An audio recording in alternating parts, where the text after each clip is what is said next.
On connaît tous Steven Spielberg, tous sans exception. Tous fans de cinéma qui se respectent ont déjà entendu parler de ce réalisateur, au moins ont entendu son nom ne serait-ce qu'une seule fois.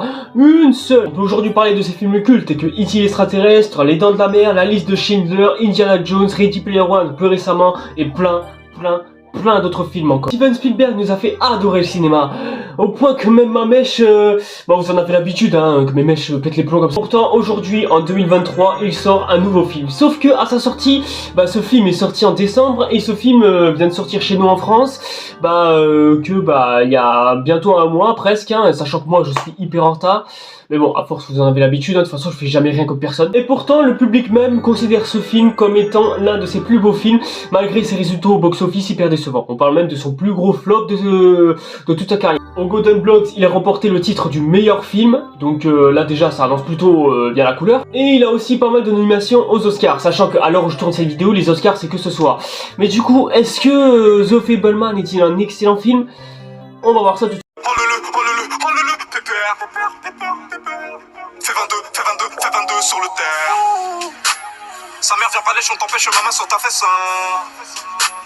La merde c'est la haine, c'est la dèche, on empêche dans mon caisse. Écarter les puces, elle végéta, encule, celle pas de glace au plus fait madame, vraiment rusée. La rage dans la fusée, on reçoit l'accusé de la cave, je suis comme Zeus ma puce. Viens montrer ma puissance et la pétasse, tu sens que ça passe, petit pont entre les jambes, charbon dans tous les sens, la haine puis la naissance, hella.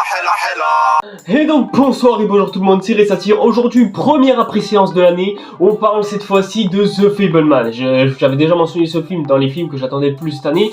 Et oui, The Fabelman a enfin été visionné par moi-même. Évidemment, dans cette vidéo, on ne parlera pas de Steven Spielberg, ni même de John Williams, sachant qu'en plus de ça, c'est le dernier film où il compose la bande-son d'un des films de Spielberg, hein, même une bande-son tout court. Hein. J'aurais bien aimé vous parler de lui, mais bon, j'ai pas le temps, hein, j'ai un chronomètre qui passe. Bon, déjà, c'est quoi The Fabelman pour commencer? Eh bien, The Fabelman, ça raconte l'histoire d'un dénommé Sammy Fabelman, qui enfant tourne sur un film de cinéma dont il souhaite en faire un jour une expérience. C'est-à-dire qu'il voit un film et il se dit, tiens, je crois que je vais devenir cinéma, puisque oui, hein, ce genre de choses lui fascine. Donc il rêve de devenir cinéaste un jour ou l'autre. Du coup il va s'entraîner avec sa petite caméra à devoir faire des films avec ses potes, ses potes de la famille, tout ça. Et ce n'est pas tout, puisque entre temps il affrontera aussi quelques dramas de sa vie.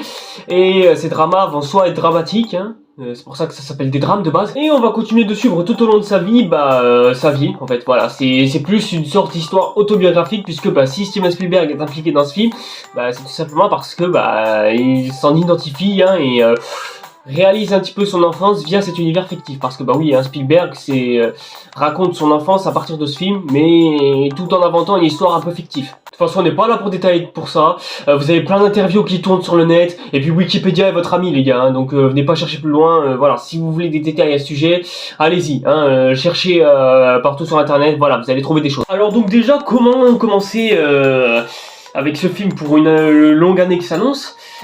Honnêtement, The Fabelman, franchement, je trouve que pour commencer une année qui a l'air pas très chargée, c'est du lourd.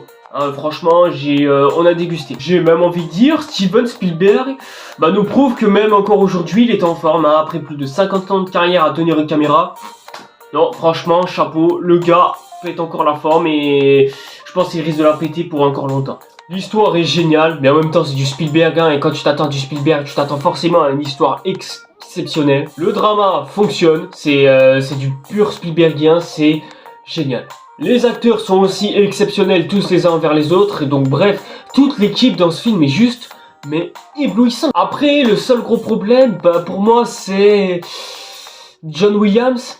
Alors je dis pas, hein, le gars il a toujours fait d'excellentes musiques, mais c'est ça le problème, il a toujours fait des excellentes, que ce soit du Star Wars, du Harry Potter ou bien d'autres films encore évidemment. Mais là justement dans The Fabelman, j'ai pas ressenti la puissance émotionnelle que pouvaient donner ces musiques dans The Fabelman. Alors oui, je peux comprendre, The Fabelman c'est plus un film intimiste, ça je dis pas.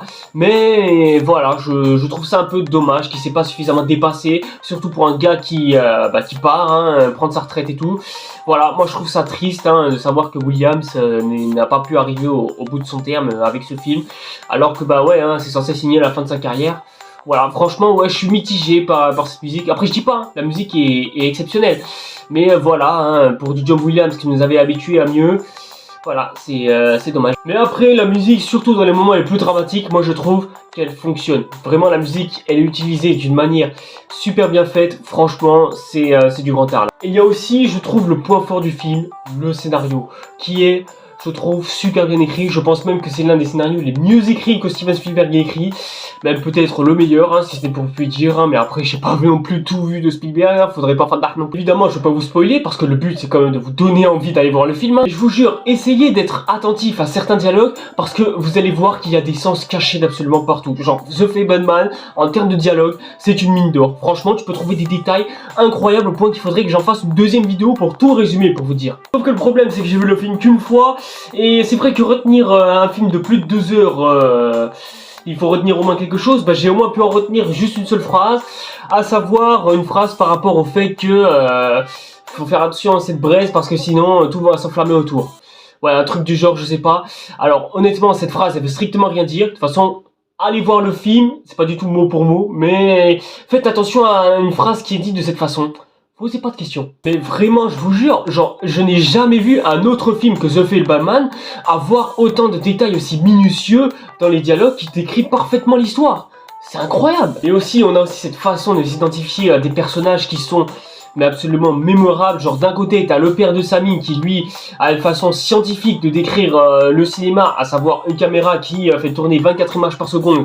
Bref, ça c'est magistral. Et d'un autre côté, on a aussi la façon dont la mère de Sammy a pensé du cinéma, à savoir que ce qu'elle voit, ouais, c'est un rêve, une imagination. Et elle dit même une phrase qu'il faudrait retenir. Le cinéma, c'est un rêve. C'est s'évader. C'est... Ouais, ce genre de phrase, déjà, c'est beau. J'ai même envie de dire, dans ce rôle, Michelle Williams, c'est exceptionnel, même sensationnel. J'ai même envie de dire, c'est la meilleure actrice que l'on ait eue pour cette année. Et si elle remporte cet Oscar dès ce soir... alors je vous parle évidemment, hein, à vous du futur. Voilà, hein, dites-le moi s'il vous plaît, hein, je veux être heureux dans ma vie. Sachant qu'en plus on a de sérieux concurrents, notamment Brendan Fraser, hein, qui sort de son film The Whale, ou encore la vieille dans Black Panther 2. Non, elle, je pense, elle est éliminable, hein, direct. On a aussi Zoé Saldana, parce que oui, elle mérite aussi, hein, enfin si elle est vraiment inscrite à Oscar de meilleure actrice, parce que ouais, hein, être à plusieurs reprises au milliard de dollars du box-office, 2 milliards de dollars pour être plus précis. Franchement, si on lui donne pas un Oscar, surtout pour son rôle dans Avatar 2 où elle était extraordinaire, là je vous plains les Oscars, hein, je vous plains. Évidemment, il n'y a pas que ces personnages-là qui fonctionnent. Les sœurs de Sammy sont toutes adorables. Il y a évidemment le personnage principal, hein, parce que Sam Fabelman est clairement oui, le gars qui est censé être au centre de l'histoire vu que c'est le héros principal. Et lui aussi, hein, peu importe son âge, et c'est un bon acteur. Franchement, j'ai vu un personnage techniquement. Il y a aussi le caméo du mec de Independence Day qui est là. Et heureusement qu'il n'est pas là que pour faire de la figuration parce que je trouve ces dialogues et ces phrases juste tellement incroyables. Genre le fait d'avoir à mélanger son côté artistique et son côté personnel et faire fusionner les deux, c'était quasiment impossible. Grande phrase, franchement bravo. Au point que je me demande s'il existe un Golden Block des meilleurs dialogues. Non, parce que moi je trouve que ce serait important de mettre ça, hein. En bref, c'est un film à voir, c'est même un film familial à voir, enfin, familial. Ouais, si tu passes les autres drames qui s'entrepoursuivent évidemment, qui sont un petit peu trop durs à assumer pour un enfant. Mais bon, ils ont vu un T-Rex aussi quand ils étaient petits, hein, donc c'est bon, hein, c'est pas ça qui va les effrayer. Et donc pour conclure avec tout ça, est-ce que The Fabelmans est-il le meilleur film de l'année? Parce que il y en a les critères, ça c'est clair, mais on est encore qu'en plein début d'année. On est en plein début d'année et il sort trop de films cette année, enfin trop. Ouais bon, je fadare un peu, mais bon, c'est vrai que mes attentes se sont un peu modifiées. Il y a les Gardiens de la Galaxie 2 qui arrivent, Aquaman 2, j'ai entendu dire qu'il y aurait un décalage en fin d'année, mais bon, rien n'est moins sûr. Dune 2 est censé arriver, il y a aussi Mario Bros qui est censé arriver, mais bon, est-ce qu'il compte égaler ce film, hein? Il y a Oppenheimer qui sera le blockbuster de l'été, enfin, blockbuster... Non, juste le film de l'été, hein, ça peut suffire. Dune partie 2 aussi, est censé arriver, mais s'il y a bien un seul film qu'il faut pas négliger au milieu de tout ça, vous le savez, hein, Transformers Rise of the Beast, évidemment, hein, le film que j'attends le plus de l'année. Est-ce que c'est lui qui va gratter le top 1 de l'année? Parce que oui, hein, c'est le film qui a le plus de potentiel de gratter le top 1 de l'année. Évidemment, c'est tout à fait subjectif, hein, mon top 1, les gars, cherchez pas. Entre temps, il y a aussi The Whale, hein, avec Brendan Fraser, hein, comme je vous ai dit tout à l'heure. Et ouais, donc franchement, avec tout ça, c'est difficile de dire si Fabelman a encore sa place dans le top 1. Mais ouais, il mérite clairement d'être cité dans mon top 5 de l'année. Mais bon, on est encore qu'en mars, à l'heure où je vous parle. Donc pour l'instant, très difficile d'estimer The Fabelman comme l'un des meilleurs films de l'année. Mais bon, par contre, en revanche, j'ai quand même pu remarquer un petit détail assez important quand même. La raison pour laquelle ce film a été un énorme flop aux États-Unis notamment. Bah certainement parce que les gens ils ont plus l'air d'être intéressés par le cinéma. Enfin en tout cas le cinéma comme il est censé être représenté de base. Visiblement les gens ne sont plus intéressés que par des gros booms, des explosions de blockbusters, tout ça. Ou alors qu'ils soient intéressés par par le dernier Marvel en date qui sort. Et franchement ça je trouve ça triste. Mais vraiment très triste. Parce que maintenant les gens ils y vont juste pour avoir du pestacle mais ils veulent rien de plus. Genre le fond ça les intéresse pas, ou alors comment le gars à côté il joue ça les intéresse plus, ou alors si les effets spéciaux comme ça sont moches, beaux ou quoi, même ça les intéresse plus. Enfin voilà, les gens ne sont même plus intéressés proprement par le cinéma, genre ça les fascine plus, genre ils vont juste voir des films parce que voilà, soit c'est pour la détente, soit c'est pour vivre un truc, mais bon voilà, il n'y a rien de spécial. Et c'est dommage en vrai, parce que ça vous ferme à plein d'autres choses franchement, plutôt que de vivre des gros spectacles à base d'explosions ou de voitures qui se collent, tout ça, genre voilà, plus rien d'autre vous intéresse après. Après bien sûr, je dis pas que on ne peut pas vivre avec ce genre de truc, on peut bien sûr vivre avec des films complètement variés, parce que sinon le cercle cinématique serait fermé. Mais à force d'englober le cinéma que autour de ça, on en oublie tout le reste. Et The Fabelmans fait partie de ce reste-là. Mais bon, ça j'en parlerai dans une prochaine vidéo qui viendra très prochainement. Ce qui veut dire jamais, très probablement. Mais bon, je ferai un effort pour vous le sortir, ça va, on se calme. Du coup, The Fabelmans, c'est quoi sa note à lui?